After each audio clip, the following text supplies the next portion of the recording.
UTBK, siapa takut? Selamat pagi teman-teman, bertemu kembali dengan saya Turian Hasugian. Kali ini kita akan membahas soal-soal TPS mengenai pengetahuan kuantitatif. Mudah-mudahan video kali ini bisa membantu teman-teman semua dalam mempelajari soal-soal persiapan UTBK 2020 nanti. Oke, teman-teman, kita lanjut saja ke soal nomor 1. Urutan yang benar berdasarkan simpangan baku berikut dari yang tertinggi ke terendah adalah. Oke, yang menjadi perhatian kita adalah simpangan bakunya ya. Apa itu simpangan baku? Mungkin kita sebagian sudah lupa simpangan baku itu apa. Simpangan baku itu nanti mengukur bagaimana nilai-nilai data tersebar.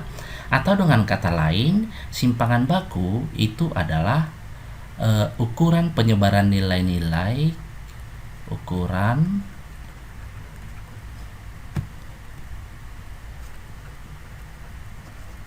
penyebaran nilai terhadap rata-ratanya ya. Sering nanti simpangan baku itu dirumuskan dengan S akar dari sigma XI dikurang X bar itu rata-rata ya teman-teman, dikuadratkan per N ini ya.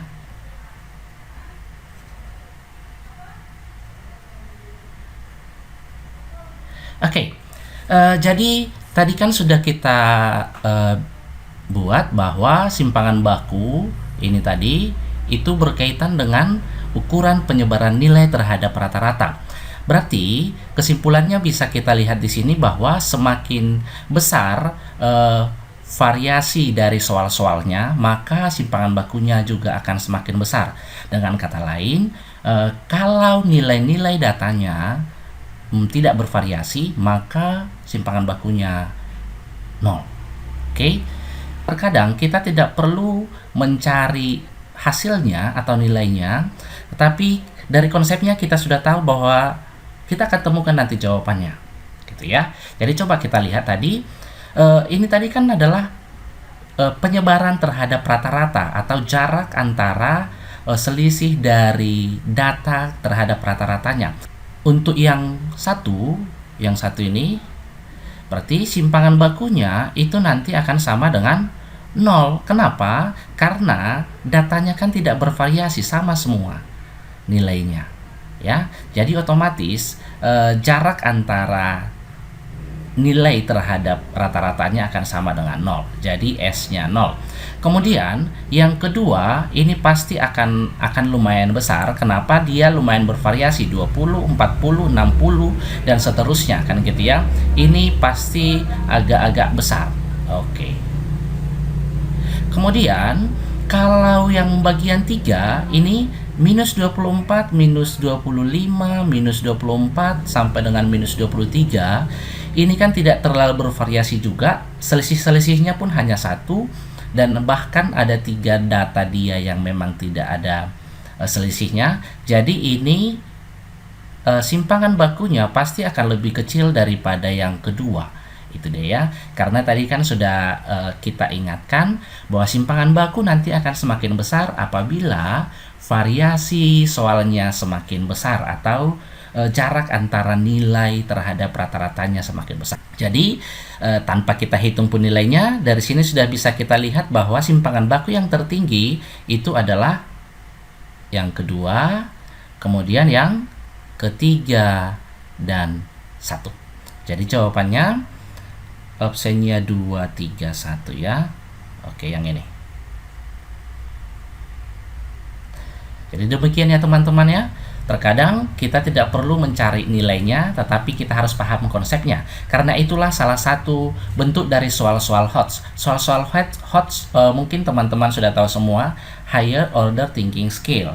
Jadi belum tentu karena tingkat kesulitannya yang lumayan tinggi, tapi memang butuh penalaran. Kita lanjut ke soal nomor 2. 5 bulan berturut-turut diperoleh keuntungan 142,5, 153, 164,5, 155, dan 161. Jika rata-rata keuntungan sampai bulan ke-6 sebesar 156, maka keuntungan pada bulan ke-6 adalah, oke, teman-teman, ini mengenai statistika data tunggal. Andaikan data bulan ke-6, ini bulan ke-6 yang ditanya, itu kita buat X6. Kemudian yang 156 itu adalah rata-rata keuntungan sampai bulan ke-6.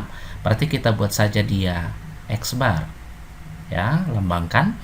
Kemudian yang 142,5 kita buat X1, yang ini X2, yang ini X3, X4, dan X5. Oke. Karena ini mengenai rata-rata data tunggal, maka tinggal kita buat rumusnya. X bar itu sama dengan jumlah data per banyak data. Masih ingat kan teman-teman? Jumlah data per banyak data.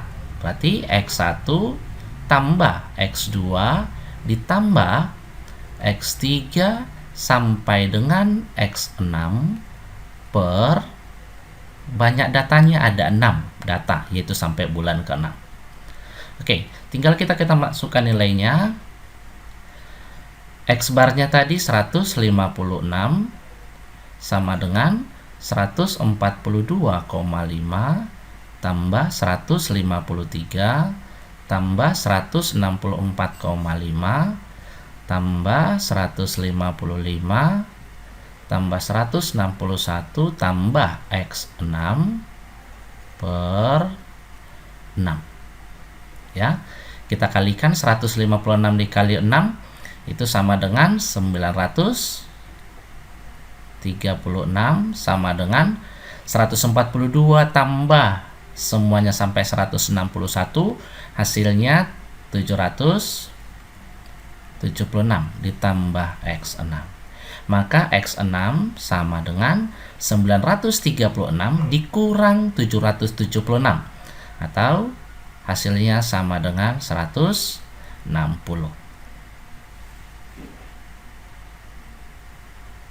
Yang ini ya. Kita lanjut ke soal nomor 3.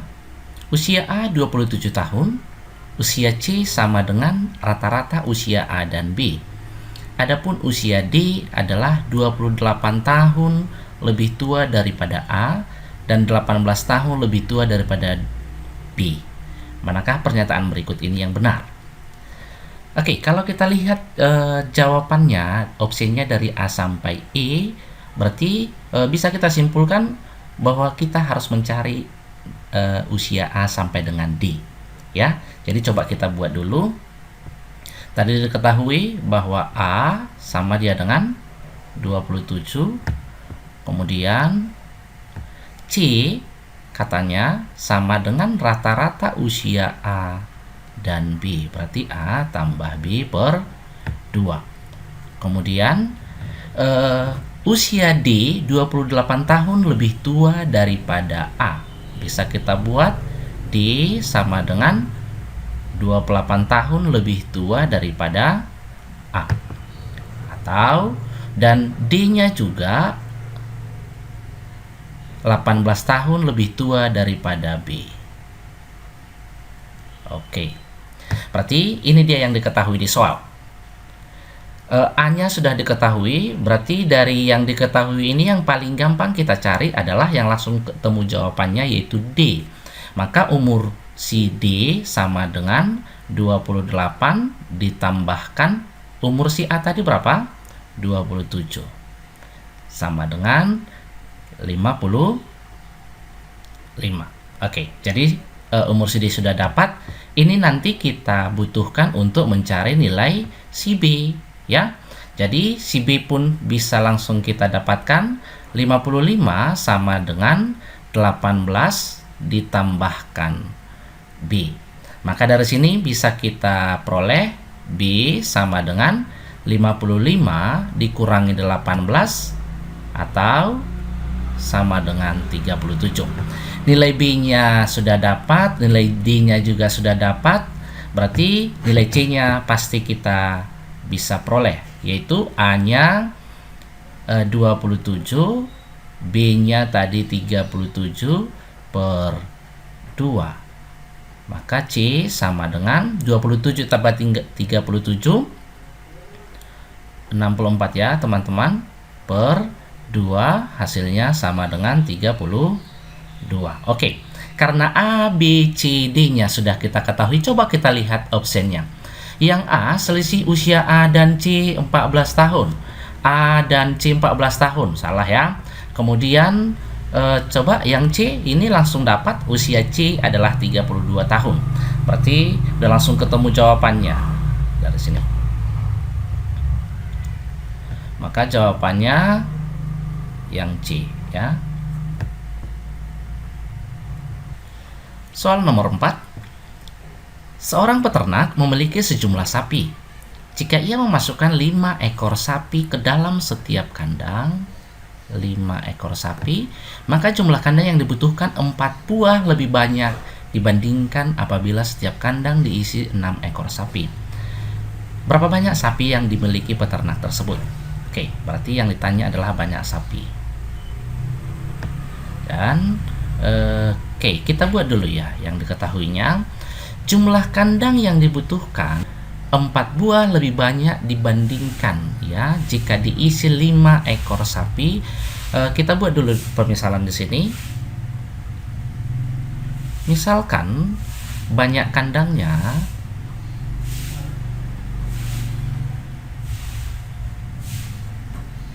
sama dengan X. Maka persamaannya bisa kita buat 5 dikali X tambah 4 sama dengan 6X, karena tadi di sini untuk yang 5 ekor sapi membutuhkan 4 buah lebih banyak kandang jika yang diisi 6 ekor. Maka dari sini kita kalikan 5X ditambah 20 sama dengan 6X. 6X kurang 5X, X sama dengan 20. Berarti kita kan sudah mendapatkan banyak kandangnya, ada 20 kandang. Berarti banyak sapinya pastinya bisa kita buat 6X. Atau mau kita masukkan kemarin pun boleh, tidak masalah. Jadi 6 dikali 20 120. Jadi opsinya ini ya.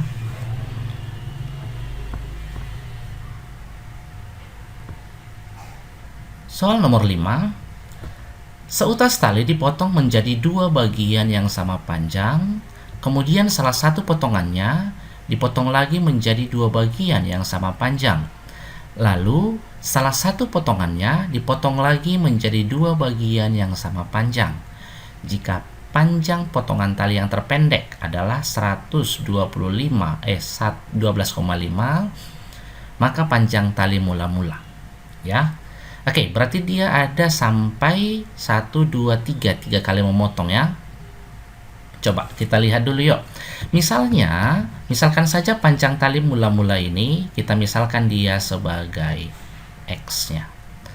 Oke, katanya X-nya dipotong menjadi 2 bagian yang sama panjang, berarti setengah X dan setengah X. Kemudian salah satu potongannya, misalkanlah yang inilah ya, ini dipotong lagi menjadi 2 bagian, berarti setengah dikali setengah X, berarti 1/4 X masing-masing ya.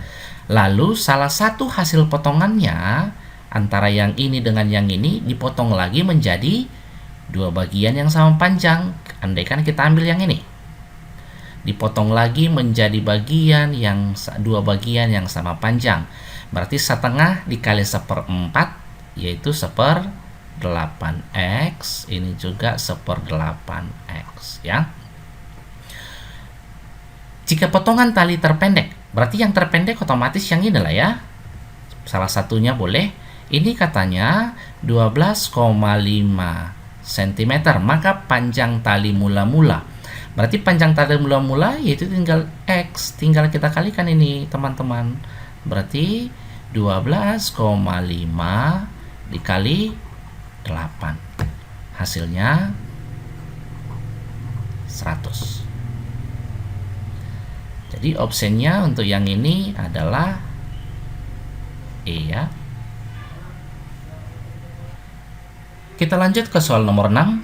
Dewi berlari dengan kecepatan 3 km per jam dan beristirahat selama 10 menit setiap 1,5 jam. Sedangkan Desi berjalan dengan kecepatan 2 km per jam tanpa beristirahat selama 3 jam.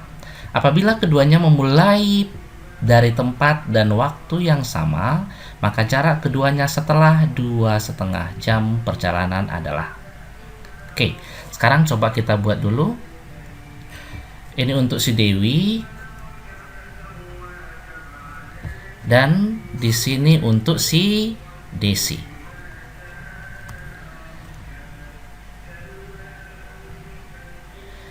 Dewi berlari dengan kecepatan, berarti V-nya sama dengan 3 km per jam, dan beristirahat selama 10 menit setiap 1,5 jam. Berarti waktunya dia berjalan dikurangi nanti dengan waktu istirahat setiap 1,5 jam. Sedangkan jarak kedua yang diminta adalah 2,5 jam. Berarti dia sempat istirahat 10 menit. Maka T-nya sama dengan 2,5 jam dikurang 10 menit. Tahu sama dengan 2,5 dikurang, ini kita tukar, yang 10 menit kita tukar dia ke jam, itu sama saja dengan 1/6 jam. Oke, 2,5 kita buat dulu kepecahan, 3/2, salah ya, 5/2,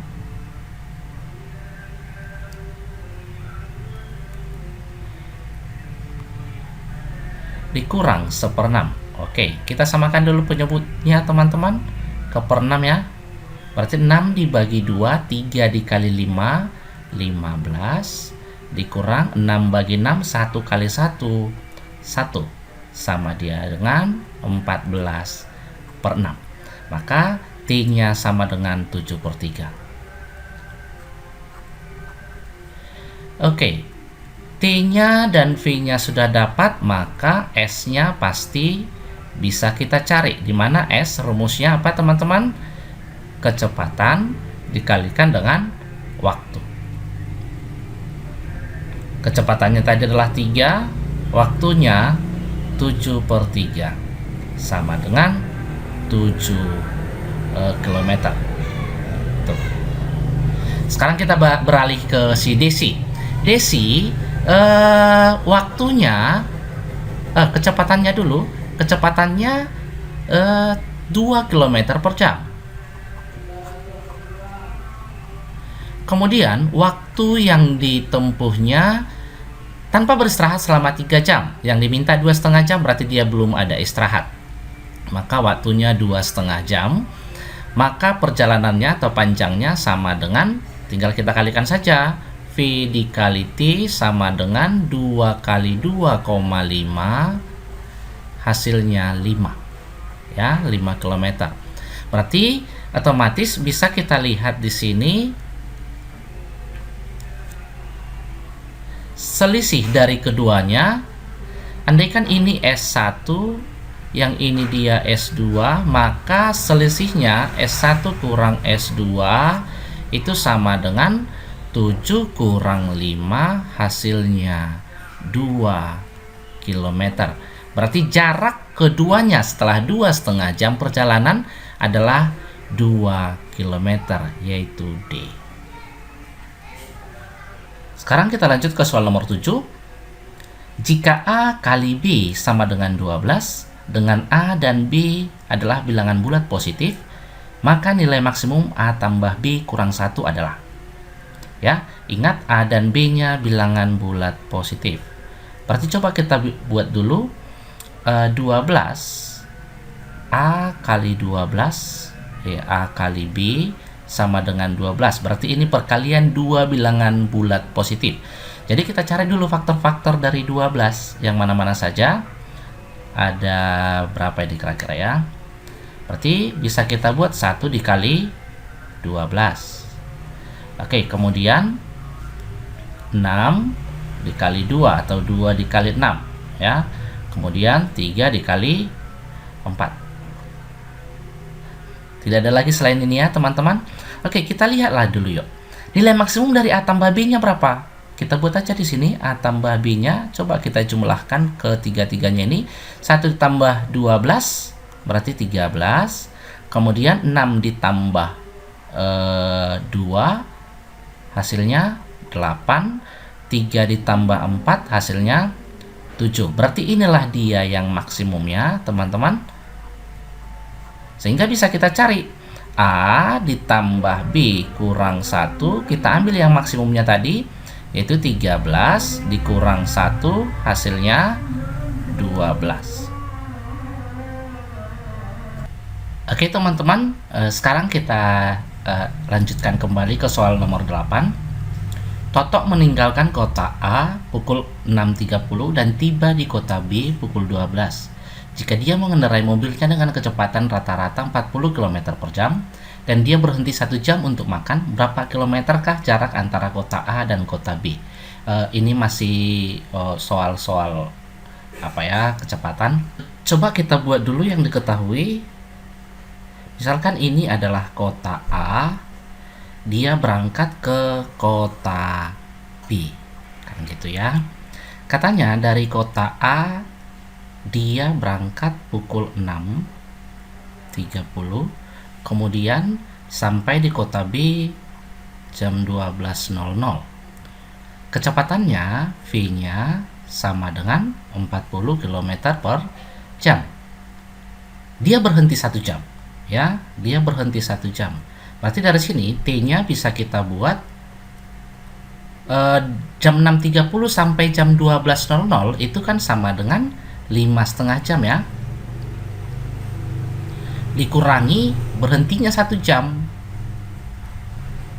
hasilnya 4,5 jam. Oke, itulah dia waktu yang ditempuh. Jadi jarak antara kota A dan B, SAB, sama dia dengan kecepatannya dikalikan dengan waktunya. Kecepatannya tadi 40 dikali 4,5 jam, tahu hasilnya sama dengan 180 km.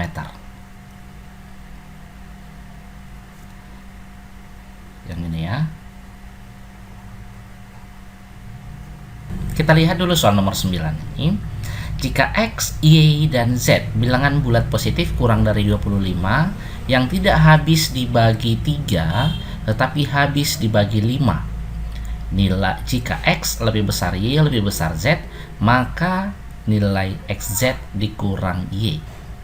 Ya, katanya adalah bilangan bulat positif kurang dari 25 tidak habis dibagi 3 tetapi habis dibagi 5. Sebenarnya sama saja artinya kalimat yang ini tadi dengan bilangan bulat positif kurang dari 25 yang habis dibagi 5 tetapi tidak habis dibagi 3 itu ya. Tapi karena duluan tadi dibilang tidak habis dibagi 3, mungkin kita akan berpikir atau beberapa dari teman-teman akan berpikir kok agak ribet ya, kita pasti akan bekerjanya dari sini. Jadi biar lebih gampangnya tetap kerjanya dari sini, yang habis dibagi 5-nya. Yang habis dibagi 5 itu yang mana-mana saja kan gitu ya. Yang habis dibagi 5 otomatis kurang dari 25, 5, kemudian 10, 15, 20. 25 masih ikut tidak? Tidak ya. Katanya di sini dia tidak habis dibagi 3. Ini tidak habis, yang 15 yang habis dibagi 3. Berarti ini tidak ikut. Jadi yang diminta di soal ini ada X, Y, Z, ada 3 bilangan, berarti itu otomatis 5, 10, dan 20. Karena X lebih besar Y lebih besar Z, Berarti bisa kita buat bahwa 20 itu sama dengan X-nya, yang 10 itu Y-nya, kemudian yang 5 sama dengan Z-nya. Jadi dari sini langsung bisa kita cari XZ dikurang Y sama dengan X-nya tadi 20 dikali 5 dikurang 10.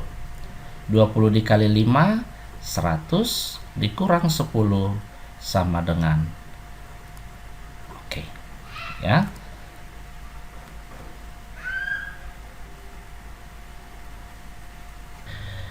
Untuk soal nomor 10, soal terakhir kita.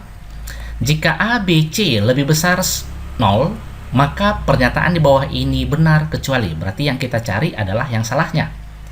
Oke. Jika ada sebuah pernyataan A, B lebih besar dari 0, maka ini kemungkinannya A dan B harus sama-sama positif atau sama-sama negatif.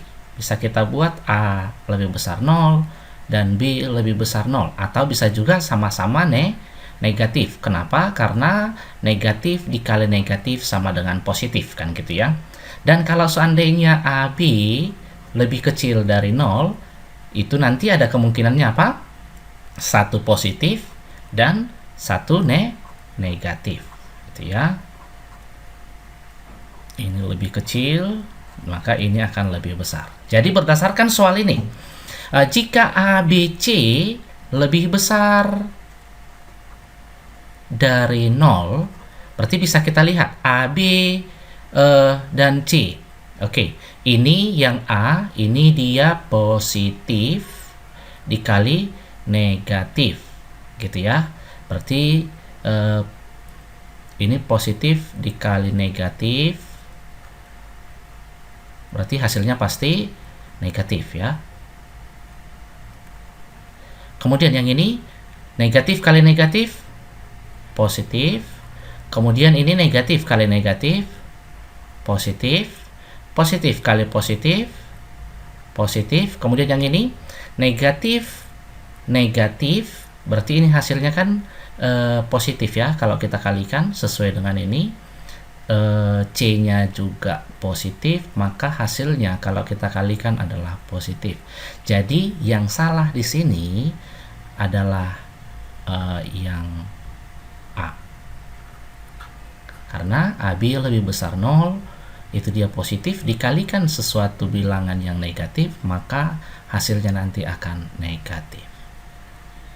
Oke, jadi sampai di sini dulu teman-teman untuk video kali ini. Semoga bisa bermanfaat buat teman-teman semua, dan supaya saya bisa tetap membuat video yang lebih bagus lagi, saya sangat mengharapkan like, share, dan subscribe, dan jangan lupa dibunyikan loncengnya ya, biar kalau ada upload video langsung bisa terlihat sama teman-teman semua. Terima kasih sudah menonton video ini, dan sampai jumpa di soal-soal selanjutnya.